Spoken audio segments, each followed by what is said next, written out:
کچھ دن پہلے ایک واقعہ سامنے آیا، ایک آدمی کی شادی ہوئی، دلہن نے پہلی رات کو بولا کہ آپ مجھے پسند نہیں ہو، میں تو کہیں اور شادی کرنا چاہتی تھی، ابا نے آپ کے متھے باندھ دیا، حالانکہ 6 مہینے سے تیاریاں چل رہی ہیں۔ اب کیا گزرے گی اس آدمی کے اوپر؟ تو خیر اس نے تو اٹھا کے پٹخنا ٹھکائی لگانا شروع کر دی، کمبخت ایک میسج کر دیتی کہ میں راضی نہیں ہوں، میرا خرچہ کرا دیا، اب پہلی رات کو بول رہی ہے کہ نئی ٹھکائی لگانی چاہیے تھی، میں نہیں کہہ رہا لیکن اس نے لگائی ٹھکائی، غلط کیا اس نے۔ تو ایسے موقع پہ بھائی ٹھیک ہے اپنا راستہ لو، میرا خرچہ واپس۔ اب کون رکھے گا ایسی صورت میں؟ چاہتی کہیں اور تھی بھائی تو چاہتی تھی بھی اگر کہیں اور، تو اب بتانے کی کیا ضرورت ہے؟ ہر بات بتائی تھوڑی جاتی ہے، بولو بھائی دل میں بولو چاہتی تو تھی لیکن چلو ہو گئی، اب اسی کو چاہنا شروع کر دیں گے آہستہ آہستہ۔ گدھا بھی اگر آپ پال لینا تھوڑے دنوں میں اس سے بھی محبت ہو جاتی ہے، تو پورا 2 ہاتھ 2 پاؤں کا انسان ہے، تھوڑے دنوں میں اچھا لگنے لگے گا، یہ سوچ کے صبر کر لو۔ پوری رپورٹیں پیش کر رہی ہیں اس کو پوری رپورٹ۔ تو ظلم وہاں سے ہو، مطالبہ وہاں سے ہو، تو پھر آپ واپسی کا مہر کا واپس مطالبہ کر سکتے ہیں، بھائی جو مہر دیا واپس دو۔ یہ بھی اللہ نے ان آیتوں میں حکم بیان کیا۔ ایک حکم اللہ نے یہ بھی بیان کیا کہ اگر رخصتی سے پہلے طلاق ہو جائے تو پورا مہر نہیں دینا پڑتا بلکہ آدھا مہر دینا پڑتا ہے۔ 1,00,000 روپے مہر رکھا گیا تھا، آپ ابھی رخصتی ہوئی نہیں، آپ نے ڈیورس دے دی، تو پورا مہر نہیں ہے بلکہ آدھا مہر ہے۔ اس میں اللہ نے ترغیب دی ہے کہ مرد پورا دے دے تو اچھا ہے، اور عورت کو ترغیب دی ہے کہ آدھا بھی معاف کر دو تو اچھا ہے۔ ترغیب دونوں کو دی جا رہی ہے، چھوڑو بھائی، لیکن حکم بیان کیا جا رہا ہے کہ مرد کو آدھا دینا پڑے گا اگر وہ مطالبہ کرے۔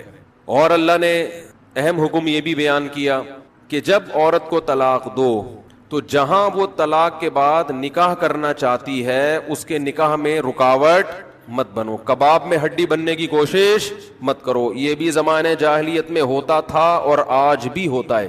فلا تعضلوهن ان ينكحن ازواجهن، اگر تم نے چھوڑ دیا ہے اس کو، عرب اس کو غیرت کا مسئلہ بنا لیا کرتے تھے کہ ہم نے چھوڑا ہے تو اب ہم کہیں اور اس کی شادی نہیں کرنے دیں گے، ہمارا معاذ اللہ یوں کہتے تھے تھوکا ہوا مال، جیسے آج بھی لوگ کہتے ہیں ہم نہیں کہیں اس کو نکاح کرنے دیں گے۔ اس سے بھی قرآن نے کیا کیا؟ منع کیا۔ اور اس سے بھی منع کیا کہ اپنی مرضی سے زبردستی اس کا نکاح بھی مت کراؤ طلاق یافتہ کا۔ ینکحن ازواجہن، اپنے سلیکٹڈ شوہر سے نکاح کرنا چاہتی ہے تو تم کباب میں ہڈی بولو نہیں بنو، یعنی اس کو یہ رائٹ ہے کہ وہ جہاں چاہے نکاح کرے۔ یہ بھی خرابی ہے آج کل بعض علاقوں میں، یہ خرابی ہے کہ بیوہ کو یا طلاق یافتہ کو نکاح تو کرنے دیتے ہیں، لیکن بعض علاقوں میں دستور ہے نکاح ہمارے ہی خاندان میں ہوگا، آپ ہمارے خاندان سے باہر نہیں جا سکتی۔ اس کو بھی قرآن نے کیا کیا؟ بولو ختم۔ نکاح بھی سے بھی نہیں روک سکتے، اور نکاح بھی وہاں ہوگا جہاں آپ نہیں بلکہ یہ چاہے۔ اس میں اللہ نے عمر کی کوئی قید نہیں لگائی، 40 سال کی بیوہ یا طلاق یافتہ ہو، 50 سال کی ہو، 55 سال کی ہو، یہ تمہارا ہیڈ ایک نہیں ہے، تمہیں زیادہ ٹینشن لینے کی ضرورت نہیں ہے۔ لوگ بڑی ٹینشن لے رہے ہوتے ہیں کہ تمہیں ضرورت کیا ہے، اب 4 بچے ہیں تمہارے، 5 بچے ہیں، اس عمر میں تمہیں شادی کرتے ہوئے شرم نہیں آتی؟ چھوڑو بھائی، کیا ضرورت ہے؟ تو اللہ فرماتے ہیں کہ تمہیں اس ٹینشن لینے کی ضرورت بولو، یہ اس کا ہیڈ ایک ہے، یہ تمہارا ہیڈ ایک نہیں ہے۔ جیسے کوئی 4 شادیاں کر رہا ہے تو اس کا ہیڈ ایک ہے نا، آپ کا ہیڈ ایک تھوڑی ہے یہ۔ آپ پتہ نہیں کیوں پریشان ہیں، مفتی صاحب کو کیا ہو گیا، وہی ان کا ہیڈ ایک ہے، آپ کا ہیڈ ایک نہیں ہے یہ۔ میں اپنی بھی درمیان میں لگا دیتا ہوں نا۔ تو ہر ایک کے ہیڈ ایک ہم نے پالے ہوئے ہیں، وہ یہ کیوں کر رہا ہے، وہ یہ کیوں کر رہا ہے، وہ کم عمر سے شادی کیوں کر رہا ہے، وہ بڑی عمر سے شادی کیوں کر رہی ہے، یہ ہوتے ہیں نا لوگوں کے مسائل۔ اس نے یہ کیوں کر لیا؟ ایک خاتون نے مجھے بتایا کہ وہ ایک دفعہ بیوہ ہوئی، اللہ کی قدرت دوبارہ شادی، دوبارہ بیوہ ہو گئی۔ تیسری دفعہ جب ان کی شادی ہو رہی تھی لوگ مذاق اڑا رہے تھے، بس کرو یار 2 دفعہ بیوہ ہو گئی، اب آرام سے بیٹھو۔ اب وہ بیوہ تو کوئی بھی ہو سکتا ہے، جوانی میں بھی عورتیں بیوہ ہو جاتی ہیں۔ تو اب دیکھو لوگوں کو تکلیف ہو رہی ہے، بھائی یہ اس کا ہیڈ ایک ہے۔ اچھا لوگ اس سے شادی کرتے ہوئے ڈر رہے تھے ان سے کہ میں بھی بیوہ پھر میں نہ مر جاؤں، تو اس کا اس سے کوئی تعلق نہیں ہے۔ ہو سکتا ہے 2 دفعہ بیوہ ہونا تقدیر میں لکھا ہو، 3 دفعہ نہ ہو۔ یہاں مجھے وہ چٹکلا یاد آتا ہے، وہ ایک آدمی نے، ابے چھوڑو چٹکلوں کو، بھی قرآن کو فوکس کرتے ہیں، آخر میں چٹکلے ہونا یہ صحیح ہوتا ہے، درمیان میں ہی آ جائیں تو پھر سارا موضوع چینج ہو جاتا ہے۔ اتنے اچھے احکام بیان ہو رہے ہیں قرآن کے، آگے اس کو آپ نے لوگوں کو بتانا بھی ہے۔ تو اللہ نے حکم دیا کہ طلاق کے بعد ایک دھیلا واپس نہیں لینا، خلا کی صورت میں لے سکتے ہو، مگر خلا بھی شوہر کی رضا سے ہوتا ہے، یک طرفہ نہیں ہوتا، یاد رکھیں۔ دوسرا کام تم نے کیا کرنا ہے، اس کو کہیں اور نکاح سے روکنا نہیں ہے۔ تیسرا کام یہ کرنا ہے، نکاح بھی وہاں کرنا ہے جہاں وہ چاہتی ہے, تمہاری مرضی نہیں مسلط ہوگی, اس کی مرضی چلے گی. اور اگر پرانے شوہر سے نکاح کرنا چاہے اور 2 طلاقیں ہوئی ہوں تو وہاں بھی کر سکتی ہے, کیونکہ آیت کا ایک شان نزول بھی ہے. ایک صحابی نے اپنی بہن کا نکاح کسی صحابی سے کرایا, تھوڑے دنوں میں طلاق ہو گئی, طلاق ایک تھی, عدت ختم ہوئی, نکاح ختم. اب تھوڑے دنوں کے بعد دوبارہ ان دونوں کا دل چاہنے لگا کہ ہم آپس میں کمپرومائز کر لیں. ہوتا ہے وقتی طور پر اختلافات بہت زیادہ ہوتے آتے ہیں, جب دور رہتے ہیں تو آپس میں میلان ہونے لگتا ہے. لیکن وہ جو صحابی تھے نا جن کی بہن کو طلاق ہوئی تھی, انہوں نے کہا کہ اب میں اپنی بہن کا نکاح دوبارہ اس آدمی سے بولو نہیں کروں گا. اور کہا کہ یا رسول اللہ, میں نے ان کی عزت کی, ان کو اپنی بہن نکاح میں دی, انہوں نے لڑائی جھگڑا کر کے طلاق دے کے میرے گھر میں بٹھا دیا اس کو, میں کیسے دوبارہ. یہ ذلت محسوس ہوتی ہے نا انسان کو. قرآن میں اللہ نے آیتیں نازل کی کہ اگر وہ اپنے شوہر سے نکاح کرنا چاہتی ہے تو درمیان میں رکاوٹ مت بنو. لڑے بھی وہ خود تھے, اب جڑ بھی خود رہے ہیں. نہیں آ رہی بات. اس کو بھی لوگ غیرت کا مسئلہ بنا لے, سسر صاحب بنا لیتے ہیں, میرے داماد نے میری بیٹی کو طلاق دی ہے, میں تو نہیں واپس بھیجوں گا. بھائی دنیا میں جو آدمی میں لچک نہیں ہے نا, فلیکسیبلٹی نہیں ہے, لچک نہیں ہے جس میں, وہ کبھی بھی کامیاب نہیں ہو سکتا. یاد رکھو یہ جو ہوتا ہے نا, میں اصول کا پکا. بھائی اصول کا پکا ہونا تو اچھا ہے, لیکن یہ اصول ہی غلط ہے کہ جو کہہ دیا تو اس پہ قیامت تک قائم رہنا ہے. یہ اصول ہی غلط ہے. اصول یہ ہونا چاہیے کہ جب موقع کی مناسبت سے جو بات ٹھیک لگے گی اپنے آپ کو چینج کر لوں گا. یہ اصول ٹھیک ہے, اس اصول پہ پکے رہو. اور یہ نبی سے ہمیں ملتا ہے یہ اصول. حدیث میں آتا ہے ایک صحابی نبی کے پاس آئے, مجھے صدقہ چاہیے, یہ چاہیے, وہ چاہیے. آپ نے فرمایا اللہ کی قسم تم پر خرچ نہیں کروں گا میں. وہ چلے گئے, آپ نے دوبارہ بلایا, فرمایا ان پہ صدقہ کرو, دے دو. وہ پریشان, یا رسول اللہ آپ نے تو قسم اٹھائی تھی کہ میں آپ کو نہیں دوں گا. آپ نے فرمایا مر رآ علی یمین فرآ غیرہا خیرا منہا فلیکفر عن یمینہ, کہ جو شخص کسی بات پہ قسم اٹھا لے, جائز بات ہو, کوئی اگر حرام پہ قسم اٹھائی وہ تو بچنا لازم ہے نا, کہ میں گناہ نہیں کروں گا, وہ تو ویسے ہی حرام ہے. جائز کام, صدقہ تو جائز ہے نا, بلکہ ثواب ہے. فرمایا کوئی کسی جائز کام پہ قسم اٹھائے, پھر بعد میں اس کو خیال ہو کہ مجھے قسم توڑ دینی چاہیے, اس کا مائنڈ کیا ہو گیا چینج, تو اسے چاہیے قسم توڑ دے اور کفارہ ادا کر دے, اس قسم پہ قائم بولو نہ رہے. قسم پہ جب قائم نہ رہنے کا حکم ہے تو بغیر قسم کے میں نے جو بول دیا بس وہ پتھر پہ لکیر بن گیا, یہ تو پاگل اور گدھے ہونے کی علامت ہے. قسم بھی اگر کھا لی ہو تو بھائی اس وقت یہ خیال تھا کہ نہیں دینا, اب زمینی حقائق کہہ رہے ہیں کہ اس کو دینا ہے, تو اب قسم توڑو, کفارہ ادا کرو اور دے دو. بات نہیں آ رہی میرا خیال ہے. یہ کس کی سیرت ہے؟ نبی کی. نبی سے زیادہ کسی کی پکی زبان ہو سکتی ہے, لیکن ایسی لچک سکھائی ہے کامیاب بننے کے لیے کہ یہ نہیں کہ جو کہہ دیا تو وہ پتھر پہ لکیر. گراؤنڈ ریئلٹی کے لحاظ سے, ماحول کے چینج ہونے کے لحاظ سے آپ نے اپنا رویہ کیا کرنا ہے, چینج کرنا ہے. اس وقت آپ کی رائے یہ تھی, اب آپ کی رائے وہ ہے, کیونکہ زمینی حقیقت بھی چینج ہوتی ہے اور انسان کی نالج بھی چینج ہوتی ہے اور انسان کی رائے بھی چینج ہوتی ہے. بعض دفعہ نالج چینج نہیں ہوتی, انسان تانے بانے ملا کے ایک رائے قائم کرتا ہے, بعد میں جب اور گہرا سوچتا ہے تو اسے لگتا ہے کہ وہ رائے ٹھیک نہیں تھی, تو وہ اسٹیٹمنٹ اس کا کیا ہو جائے گا, چینج. کوئی بات نہیں, دن میں 100 دفعہ چینج ہو جائے. ناکام وہ ہے جو کہہ دیا تو اڑ گیا, بس کچھ بھی ہو جائے. اب دیکھو ایک آدمی آپ کو مستحق نظر نہیں آ رہا تھا, آپ نے کہا اللہ کی قسم تجھے میں صدقہ نہیں دوں گا, تو فراڈی ہے. بعد میں پتا چلا نہیں فراڈی نہیں ہے, آپ کو نہیں, میں نے تو بول دیا تھا میں نہیں دوں گا. بھائی اب فراڈی ہونے کی بیس پہ نہیں دے رہے تھے, تو اب پتا چل گیا یہ فراڈی نہیں ہے. بعض دفعہ پہلے بھی پتا تھا فراڈی نہیں ہے, اب بھی پتا ہے نہیں ہے, لیکن پہلے خیال تھا کہ نہیں دینا چاہیے, اب خیال ہے کہ دے دینا چاہیے, تو رائے چینج کر لو. بہت مشکل ہے. اور گھریلو جھگڑوں میں تو میاں بیوی کی طبیعت میں اگر لچک نہیں ہے نا, 4 دن بھی ان کا رشتہ نہیں چل سکتا. یہ تو مجھ سے ابھی لکھوا کے سگنیچر انگوٹھے لگا لو, جیسے سبزی والے نے ٹھپے لگائے تھے انگوٹھے لے کے گھوم رہا ہوں, لیکن آپ انگوٹھے نہیں, آپ مجھے پکڑ لینا, میں کہاں بھاگوں گا. وہ جب بھی انگوٹھے کی بات آتی ہے مجھے وہ سبزی والا یاد آتا ہے جس کو میں نے بزنس کے لیے پیسے دیے تھے اور اس نے ایمانداری میں اسٹیمپ پیپر پہ اپنے انگوٹھے لگا کے دیے تھے. جب وہ پیسے لے کے بھاگا تو 3 سال میں نے وہ انگوٹھے سنبھال کے رکھے.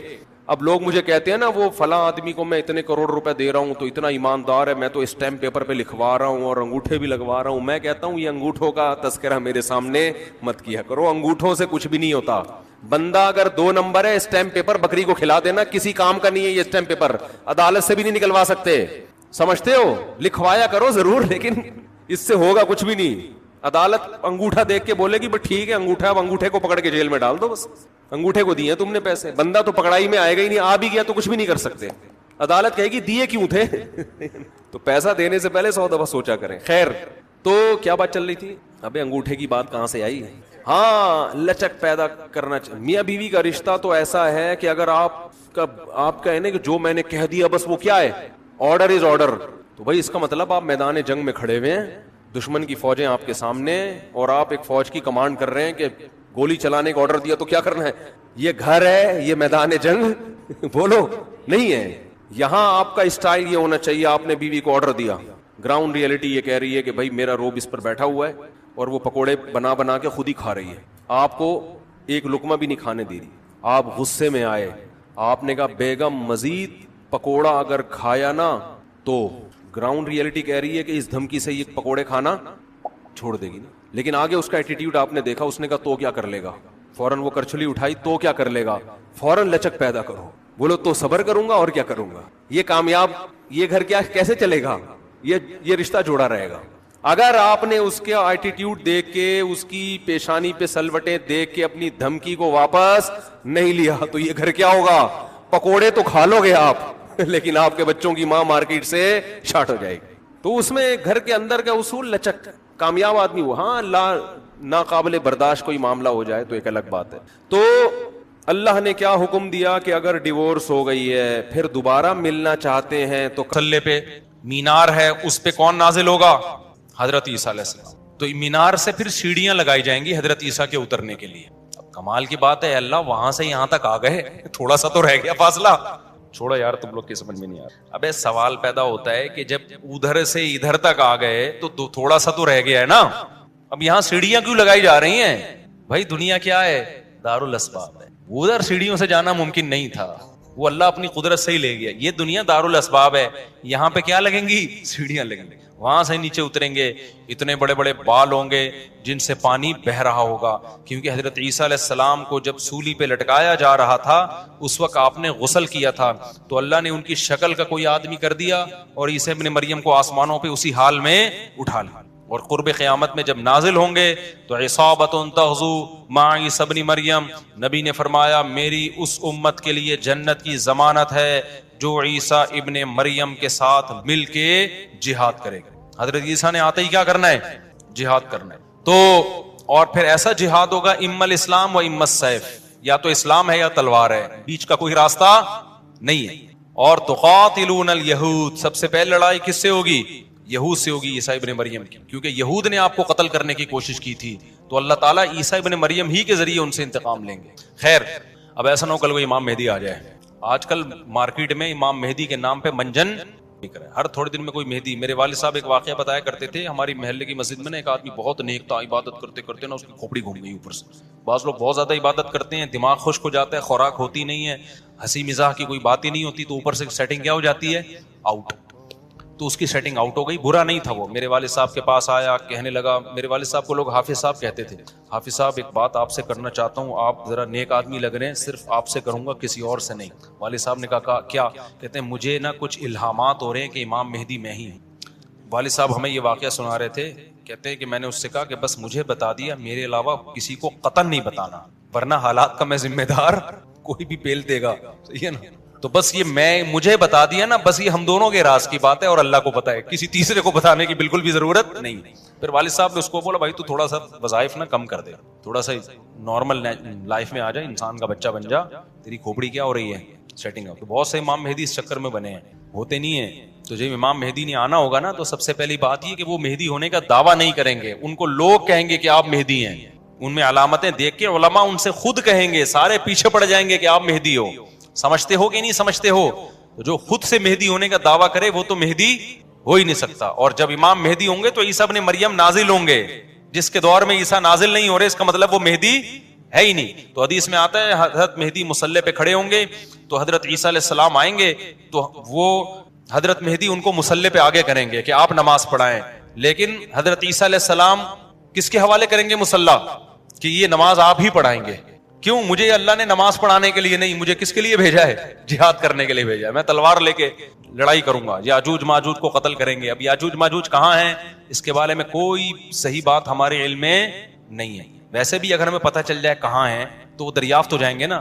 اور قرآن کہتے ہیں قرب قیامت سے پہلے وہ دریافت بولو نہیں ہو سکتے. تو اللہ نے چھپا دیا ہے، ان کو چھپا دیا ہے. تو چھپایا ہے اس لیے کہ پہلے نہ پتہ چلے کدھر ہے. کچھ لوگ کہتے ہیں یہ چائنیز ہیں، کوئی بھروسہ نہیں ہے. ویسے لگتا ہے کہ شاید ہو، کیونکہ وہ جو ذوالقرنین نے دیوار بنائی تھی نا سیسا پلائی ہوئی اور پہاڑوں کے پیچھے دھکیل دیا تھا اور پھر بڑی تعداد ہو گئی ان کی، حدیث سے پتہ چلتا ہے شاید وہ، لیکن بہرحال کوئی یقینی بات نہیں ہے. تو یاجوج ماجوج ایک بڑی طاقتور قوم ہوگی جس کو حضرت ذوالقرنین نے سورہ کہف میں اس کا بھی تذکرہ ہے، پہاڑوں کو بند کر کے ان کو دھکیل دیا، کہیں چھپا دیا ان کو. تو قرب قیامت میں وہ نکلیں گے اور پھر دنیا میں تباہی مچائیں گے. اور پھر ان کو کون قتل کرے گا؟ حضرت عیسیٰ علیہ السلام. تو وہ ابھی نہیں نکلیں گے، جب نکلیں گے تو ان کا ابھی دریافت بھی نہیں ہو سکتے وہ. باقی وہ کچھ کہتے ہیں مریخ میں ہیں، کچھ کہتے ہیں کہاں ہیں، ہمیں نہیں پتا کہاں ہیں. بہرحال بظاہر تو لگتا ہے زمین میں ہی ہے، کیونکہ ذوالقرنین جو گئے تھے مشرق اور مغرب شمال جنوب کا انہوں نے سفر کیا، اسی زمین میں کیا تھا سفر. تو واللہ اعلم. ہمیں بس اجمالی طور پر ان چیزوں پہ ایمان لانا ضروری ہے. ان کی ڈیٹیل ہمیں بتائی نہیں گئی ہے تو ہمیں ڈیٹیل میں جانے کی اجازت نہیں. باقی قیاس آرائیاں ہوتی ہیں، صحیح بھی ہو سکتی ہیں، غلط بھی ہو سکتی ہیں. اچھا، تو میں یہ عرض کر رہا تھا کہ 309 سال وہ سوئے ہیں. وَنُقَلِّبُهُمْ ذَاتَ الْيَمِينِ وَذَاتَ الشِّمَالِ. اللہ کہتے ہیں ہم ان کو پلٹتے تھے. اب ادھر کو کروٹ لے کے سوچو، اب ادھر. وَكَذَلِكَ بَعَثْنَاهُمْ. 309 سال کے بعد ان کو اللہ نے جگایا. پوری حکومت بدل گئی، پوری حکومت کا تختہ پلٹ گیا. اب جب 309 سال کے بعد اٹھے ہیں تو پیٹ کمر سے چپکا ہوا ہے، ٹھیک ہے نا، بھوک لگ رہی ہے ٹائٹ والی. تو کیا کہتے ہیں؟ کم لبستم. پہلے آپس میں کہنے لگے ہم کتنا سوئے ہیں، ہم کتنا سوئے. ایک نے کہا لبثنا یومن او بعض یوم، یا تو پورا دن سوئے ہیں، کیونکہ سورج جب ہم سوئے تھے تو یہاں تھا، اب یہاں ہے. لیکن جب یہاں ہے تو اس کا مطلب پورا دن تو نہیں سوئے ہم، پورا چکر تو ہو جانا چاہیے تھا نا. مثال کے طور پر وہ سوئے تھے مغرب کے وقت اور آنکھ کھل رہی ہے اشراق کے وقت. اب کنفیوز ہو رہے ہیں نا کہ یار اگر ہم تھوڑا سوئے ہیں تو یہ تو ہمیں لگ رہا ہے بہت زیادہ سوئے ہیں، 24 گھنٹے سے زیادہ تو سو نہیں سکتا کوئی. تو کہنے لگے یا تو ہم پورا ایک دن سوئے ہیں یا شاید اس سے کم سوئے ہیں. کم سونے پر یہ اعتراض ہو رہا ہے کہ نیند تو بڑی شاندار طریقے سے پوری ہوئی ہے، 4-6 گھنٹے میں ایسی ہوتی نہیں ہے. اور اگر زیادہ سوئے ہیں تو سورج جب ہم سوئے تھے وہ یہاں تھا، اب یہاں ہے، تو یہ تو 24 گھنٹے بھی پورے نہیں ہوئے. کیونکہ ان کا کیا خیال ہے کہ یہ 300 دفعہ پلٹ کے سورج آ چکا ہے. جب کافی دیر ان کی بحث ہوئی تو کہنے لگے ربکم اعلم بکم. اللہ ہی جانتا ہے بھائی کتنا سوئے ہیں، اس بحث سے کوئی فائدہ نہیں ہے، ابھی تو روٹی کی فکر کرو. فبعثوا احدکم بورقکم. یہ سکہ رائج الوقت لے کے جاؤ اور روٹی لے کر آؤ. اب دیکھو یہاں بھی وہ اللہ پہ توکل کر سکتے تھے کہ ہم جا رہے ہیں، پیسے لے جانے کی ضرورت نہیں ہے، ہم نے اللہ کے لیے قربانی دی ہے، کھلائے گا کون ہمیں؟ اللہ. نا بھائی، اللہ نے کہا ہے جتنے اسباب اختیار کر سکتے ہو کرو.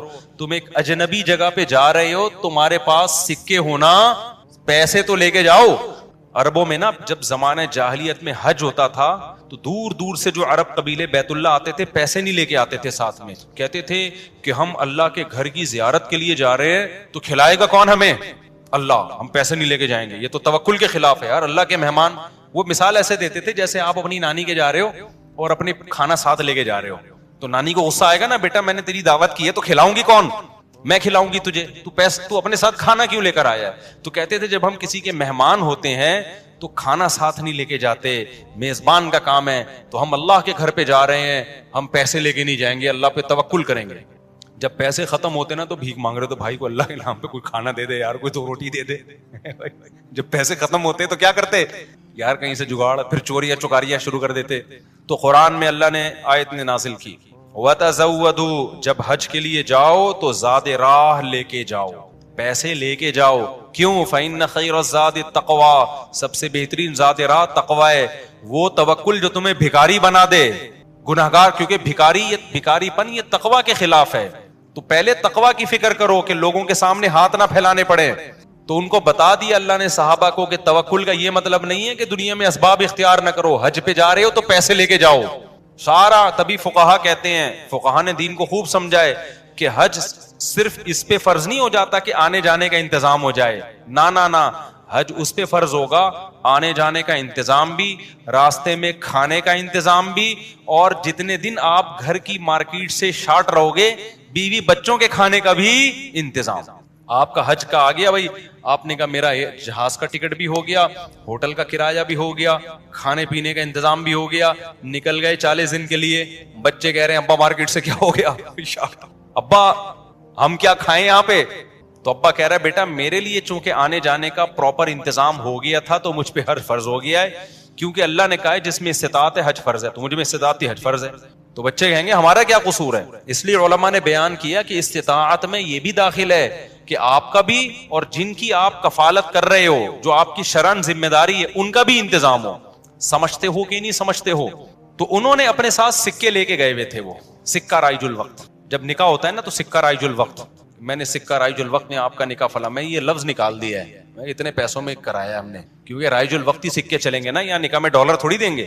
کبھی خربوزہ خریدتے ہوئے کہا کہ سکہ رائج الوقت کے مطابق یہ خربوزہ کتنے روپے کلو ہے, جیسے وہاں سیدھا سیدھا بولتے ہو بھائی خربوزہ کتنے روپے کلو ہے, تو مہر میں بھی وہی ہے. جب پاکستان میں شادی ہو رہی ہے تو پاکستانی روپے میں ہی ہوگی, اس میں الگ سے سکہ رائج الوقت بتانے کی ضرورت نہیں ہے. لوگ کہہ رہے تو سکہ رائج الوقت کے مطابق, تو وہاں سے میری زبان پہ یہ آیا ہے. تو انہوں نے کہا بھائی یہ سکہ رائج الوقت ہے, اس کو لے کے جاؤ اور کھانے پینے کا انتظام کرو. پھر کہنے لگے دیکھو وَلْيَتَلَطَّفْ, چپکے سے جانا, وَلَا يُشْعِرَنَّ بِكُمْ أَحَدًا, کسی کو تمہارے بارے میں پتہ نہ چلے. ایسے منہ لپیٹ کے نا چھپڑ میں جانا اور روٹی لے کے چھپڑ میں واپس آ جانا. اس سے بھی پتہ چل رہا ہے کہ وہ اپنی حفاظت کا پورا انتظام کر رہے ہیں, پھر اللہ پہ توکل کر رہے ہیں. کتا بھی ساتھ لے کے جا رہے ہیں تاکہ اجنبی لوگوں سے ہماری حفاظت ہو, یہ بھی پورا انتظام. اور اس کے بعد بھی ایک بندے کو بھیج رہے ہیں بھائی لپٹ کے جانا, پتہ نہ چلے, پکڑے نہ جائیں ہم. اور آگے انہوں نے کیا کہا, فَلْيَنظُرْ أَيُّهَا أَزْكَىٰ طَعَامًا, دیکھنا پاکیزہ کھانا ہو, حلال کھانا لے کے آنا. اس سے بھی پتہ چلتا ہے کہ چونکہ غیر مسلم ریاست تھی نا, وہاں ان پر واجب تھا کہ کھانا خریدنے سے پہلے تحقیق کر لیں کہ حرام ہے یا حلال. اسلامی ملک میں اس تحقیق کی ضرورت نہیں ہے کیونکہ حلال ہی ہوتا ہے. یہاں آپ ہوٹل میں بیٹھ کے پوچھیں یہ گدھے کا گوشت ہے یا بکرے کا گوشت ہے, وہ رکھ کے ایک تھپڑ لگائے گا. کیوں بھائی؟ غالب یہی ہے کہ جب سامنے والا انسان ہے اور مسلمان ہے تو گوشت بھی انشاءاللہ حلال ہی ہوگا. سامنے والا گدھا نہیں ہے تو گوشت بھی گدھے کا. یہاں بھی گدھے کے گوشت بکے ہیں مگر ان کا ریشو کم ہے نا, عموماً تو حلال ہی ہوتا ہے. لیکن جب آپ غیر مسلم ریاست میں جاتے ہیں, پھر جب بھی آپ کوئی چیز خریدیں گے تو آپ پر تحقیق کرنا واجب ہے. بھائی یہ حلال ہے یا نہیں؟ میں یورپ میں جہاں بھی ہوٹل میں جاتا تھا پہلے پوچھتا تھا ابے یہ مرغی حلال ہے کہ حرام ہے؟ وہ کہتا تھا حلال ہے. کیسے پتا چلا حلال ہے؟ ٹھپا تو سب نے لگایا ہوا ہوتا ہے حلال کا. کہاں سے خریدی آپ نے؟ وہ بتاتا تھا فلاں سے. میں نے کہا آپ کو پتا ہے کہ وہ ہاتھ سے ذبح کرتے ہیں؟ کہ جی ہمیں تو نہیں پتا. میں نے کہا پھر ہم بھی نہیں کھائیں گے. بھائی یہ غیر مسلم ریاست میں یہ تحقیق کیا ہے؟ اطمینان ہو جائے کہ ہاں جی ہاتھ کا ذبیحہ ہے, بسم اللہ اللہ پڑھ کے کہہ رہا ہے, تو پھر آپ کھا سکتے ہیں, ادروائز نہیں کھا سکتے آپ. پھر آپ چلغوزے کھائیں, کچھ بھی کھائیں, گزارا کریں آپ. سمجھتے ہو؟ تو ان لوگوں نے بھی کیا, حالانکہ یہ کتنے شدید بھوکے تھے نا, ان کو تو چاہیے تھا بولتے یار تو جا اور جو ملے لے آ بس اٹھا کے, ٹھیک ہے نا, جو ملے. ابھی حلال حرام کے چکر میں پڑنے کی ضرورت نہیں ہے, بہت ہو گیا یار بھوک دیکھ یار. ابھی پھر بھی جا کے حلال حرام کی تحقیق کرے گا؟ ابے جو ملے اٹھا کے لے آ. نا, حلال لے کے آنا, حرام سے اوائڈ کرنا. اب جب وہ بندہ آیا نا سکہ رائج الوقت لے کے, تو جب وہ اس نے سکہ دیا تو وہ دکاندار نے بولا بھائی یہ کون سے زمانے کا سکہ لایا بھائی تو, ٹھیک ہے نا, یہ کرنسی تو کیا ہو گئی ہے, 300 سال پہلے یہ نوٹ ختم ہو چکے ہیں. اس پہ تو جس بادشاہ کی تصویر ہے وہ بھی بت پرست بادشاہ تھا, اس کا تو خاتمہ ہو گیا ہے. یہاں تو جہاد ہوا, دوسری قوموں نے حملہ کیا, پوری ریاست کیا ہو گئی ہے, ختم. اچھا وہ بھی دیکھ رہا تھا کہ یار یہ تو وہ شہر ہی نہیں لگ رہا, میں کوئی گوگل نے غلط تو نہیں بتا دیا کہیں مجھے, ہے بھائی. وہ بھی یہی سوچ رہا نا جو کہ بھئی یہ میں کہاں ہوں, یہ وہ جگہ ہی نہیں لگ رہی. تو 309 سال میں تو سب کچھ چینج ہو جائے گا نا. بالآخر قرآن میں چونکہ اختصار ہے, بہت شارٹ واقعات سناتا ہے. بالآخر کیا ہوا کہ لوگوں نے اس سے پوچھا تم کون ہو؟ اس نے پوچھا بھائی وہ کہاں ہے؟ انہوں نے کہا وہ تو 309 سال پہلے ونس اپون اے ٹائم ایک حکومت تھی, پھر یہ ہوا, پھر علامتیں دیکھی گئیں, یہ پرانے سکے نکلے. تو لوگوں کو, اچھا ان لوگوں کی ہسٹری بھی لوگوں کو پتا تھی کہ پرانے وقتوں میں چند نوجوانوں نے اللہ کے لیے قربانی دی تھی اور اپنے علاقے سے ہجرت کر کے چلے گئے تھے, ان کے نام یہ تھے, ان کی علامتیں یہ تھی. تو اس سے بھی لوگوں کو نا ہسٹری سے پتا چل گیا بھائی یہ کون لوگ ہیں, یہ وہی لوگ ہیں. تو پھر بہرحال جب ہو گیا تو ان کی تو بڑی واہ واہ ہو گئی، یار یہ تو بڑے کرامتی بزرگ ہیں، یہ تو 300 سال سے کہاں سو رہے تھے، غار میں سو رہے تھے. سب نے ان کو بلایا، بھائی ان کا تو بڑا اکرام ہوا. میں اب آگے میں اپنے اسٹائل میں بیان کر رہا ہوں، قرآن میں نہیں لکھا ہوا. جو ہوتا ہے ایسے موقع پہ، بھائی دم کر دیں، ہمارے وہ گنجے کے بال نہیں آ رہے، حضرت اس کے سر پہ دم کر دیں، اس کی شادی نہیں ہو رہی، اس کے لیے دعا کر دیں، اور یہ بچہ مولوی صاحب میرا بچہ انسان کا بچہ بن جائے. ہم نے جب پیدا کیا تھا اس وقت انسان تھا، لیکن اب جو رپورٹ ہے اس کے مطابق یہی جو شکایتیں آ رہی ہوتی ہیں، کوئی پھونک لگا دیں، کوئی تبلیغ میں نکال دیں، کوئی نصیحت کر دیں، جو بھی ان کا اتنی عزت ہو گئی، اتنی عزت ہو گئی. پھر انہوں نے وہ سب آ گئے اور ان کی بڑی، جو اللہ نے نا ان کی دعا ایسے قبول کی کہ بجائے ہجرت کرنے کے انہی کے وطن کو ان کے لیے سوٹیبل بنا، اور بالآخر ایک وقت کے بعد ان کی طبعی موت ہوئی. تو اب لوگوں میں جھگڑا ہو گیا، بھائی ان کی موت واقع ہو گئی ہے. تو یہ چونکہ ایک بڑا تاریخی واقعہ ہوا ہے، تاریخی واقعہ ہوا ہے نا، اس واقعے کو محفوظ رکھنا. ہسٹری تو ہر ایک چاہتا ہے نا محفوظ ہو، اور وہ ہسٹری جس میں کوئی سبق ہو.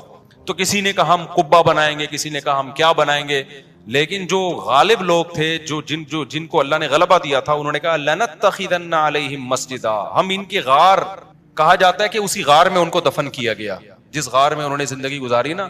ہم ان کے غار کے قریب ایک مسجد بنائیں گے تاکہ اس مسجد میں نماز بھی ہو، عبادت بھی ہو، عقیدہ توحید بھی زندہ رہے. کیونکہ